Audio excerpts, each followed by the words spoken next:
This is I Only Touch Greatness Remix. Scan the code and follow.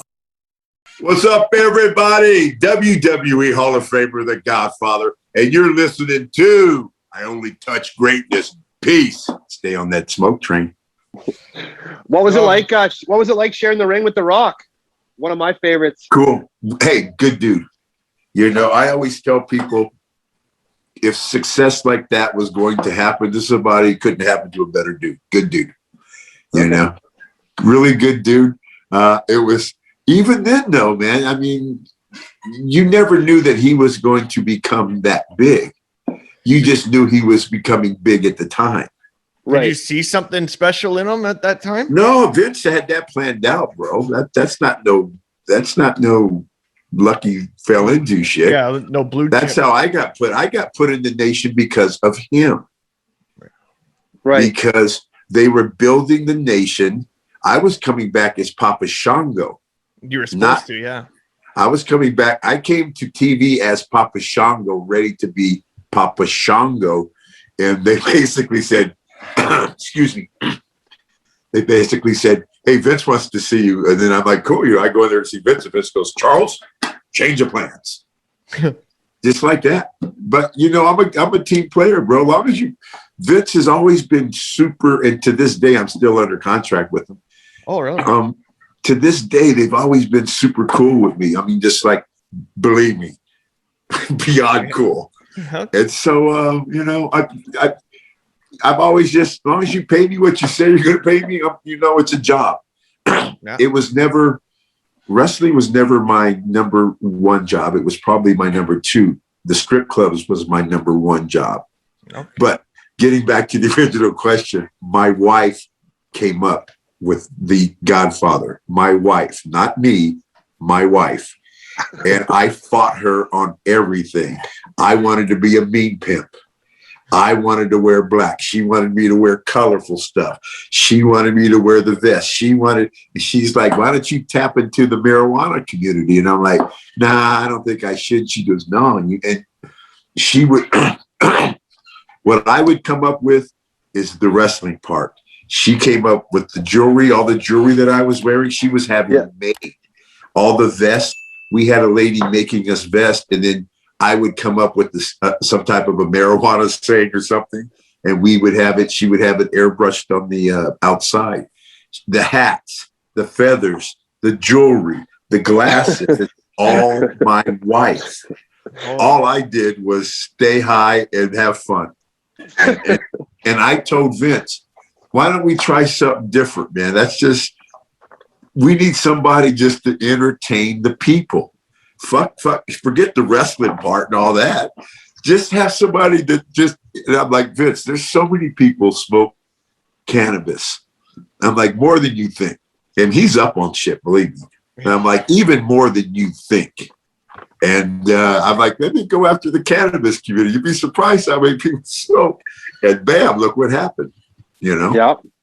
A lot of people smoke. Yeah, you were ahead of the game. And that's why it's becoming legal now. Because when I grew up, I didn't try cannabis my first time, like I said, when I was 27 years old. So I was afraid of it, because when I grew up, man, if you smoke marijuana, you were going to happen this, and this, your brain's going to be fried, and this, and you're going to lose your mind. So I was afraid of it. Even when I went to college, I seen people smoking weed. And I'm like, I ain't smoking that devil stuff. You know, I'll drink. I'm not smoking. And I didn't try it till I was 27. But when I tried it, I mean, I'm taking all type of pills, bro. Vicodins, Vicodins, Somas, the list goes on. And drinking a bottle of Jack Daniels a day.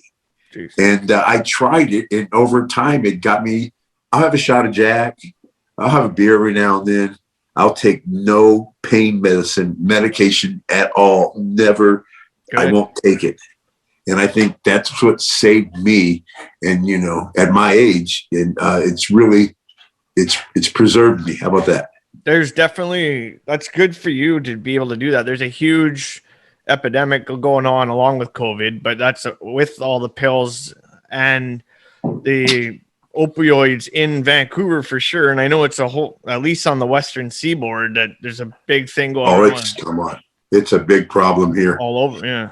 It was a big problem when I was in wrestling, but not just the WWE, in wrestling in general. And I used to try to get so many. When I was there, you'd be surprised how many people smoked. Not that many. The people that smoked were the older people. Yeah. The people didn't smoke, but they'd take all these pills. And there's so many wrestlers that have died that I have tried to get to smoke. I'm like, dude, just try it, man. I'm telling you, I was a big pill taker. Dude, you guys know me. I lived it. They know me. Yep. I'm not lying. You guys know me. Yeah. And it changed my life. And just people, because especially people my age, were just against it. But now that's what's happening. That's why it's becoming legal in Canada. That's why it's becoming legal here, legal there, because that old way of thinking is dying off. And now people your age are becoming lawyers, becoming senators, becoming, and you're becoming important, influential people that know marijuana is not bad for you. Yeah. And besides the money part, that's why it's that old way of thinking that's dying. People, it's dying off. And now the people that are running things, their fathers, people are like my age. I'm 60 years old. You know, now that the 30-year-olds are running things and they're like, dude, my dad's been smoking all his life, man. And believe me, he's just fine. Can you tell us about the BSK crew? Just a group of really good friends that hung out together. And we, at TV, mostly TV, because at TV you'd have a lot of time on your hands back then. I don't know if it's like that anymore. But we played dominoes. Okay. And so we were guys that rode together, hung together, and we played dominoes together. So it was BSK, was Bone Street Crew. Dominoes are called Bones. And for those that don't know, who was in the BSK?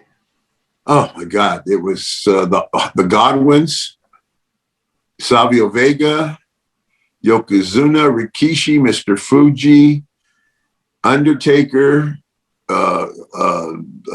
Paul Bearer, Crush, and myself. Okay.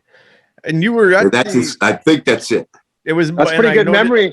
Yeah. And I noticed I was looking at their faces as I was doing it. I know, especially after hitting the bong a few minutes ago. I'm surprised you can remember that. Oh, bro, that's about my 10th one. Are you joking me? Yeah. Yeah, you were out there on Monday Night Raw a couple months ago, right when they did the Undertaker's final thing, and Savio Vega was there as well, and Kevin Nash. Did that make any sense to you? No. Did you see it? Yeah, I watched it. Did it make any sense why we walked out there and then they went to a B-roll and they came back and we were gone? No. It didn't. It did. I was sitting there asking people, like, does this make any sense? Because they brought everybody into the ring. They brought everybody into the ring, and then like you said, it went to commercial. Yeah, I remember that. I'm asking people. I'm like, so I'm asking the people. I don't ever mention names. I'm asking the people in charge of this. I'm like, so you're telling me that you're announcing this? We're going to the ring. You're going to B-roll, and then it comes back. We're just gone. I'm like, what fucking sense does that make? And they're like, well, that's how they want to do it. I'm like, well, if that's how they want to do it, that's what we're going to do. And I just went back. I had a vape pen. I was up in the rafters, just sitting there watching things, smoking my own, dab hits in my vape pen. And just, I was so hungover that day. So was Savio. Don't let Savio coach joke. Yeah, so you guys partied hard that night. I remember seeing all the Savio Vega stuff on his wall, and you guys taking pictures all together, and you guys had all those great pictures. I bet you, dude, it looked like a table and chair match, ladder match. Yeah, because at the end of the night, there was only people. I don't think Savio was on the ground. Everybody else was on the ground, and like just like old days, me and Undertaker had to walk everybody to the rooms. And we're laughing. That's how it used to be. And we're laughing because when I see his wife the next day, she goes, oh my God, I heard. She goes, I heard just like old times. I'm like, yeah. She goes, you guys took them all, put them to sleep. I'm like, just like that, always. Me and Mark always laugh. Yoko used to be able to go like that too, though. Yoko, he'd help put, because we look out for each other. So we made sure everybody got back to the rooms. Yeah, that's good. That's good how you need to. You're tuning into I Only Touch Greatness podcast, Vancouver's best show with Ryan Hayes. Often imitated but never duplicated, I Only Touch Greatness podcast with Ryan Hayes.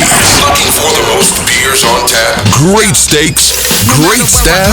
Head over to the John B. The John B. Pub, the best bar in town. Say Hayes sent you. Vancouver, BC is a part of me. No matter where I call home or where I sleep, I will forever be from the street to the V, where I learn to stand tall on my own 2 feet. Vancouver, BC is a part of me. I'm from Van City, grew up in Vancouver. Way back when we was taking taxis, not Ubers. We was being young, living life to the fullest, doing dumb things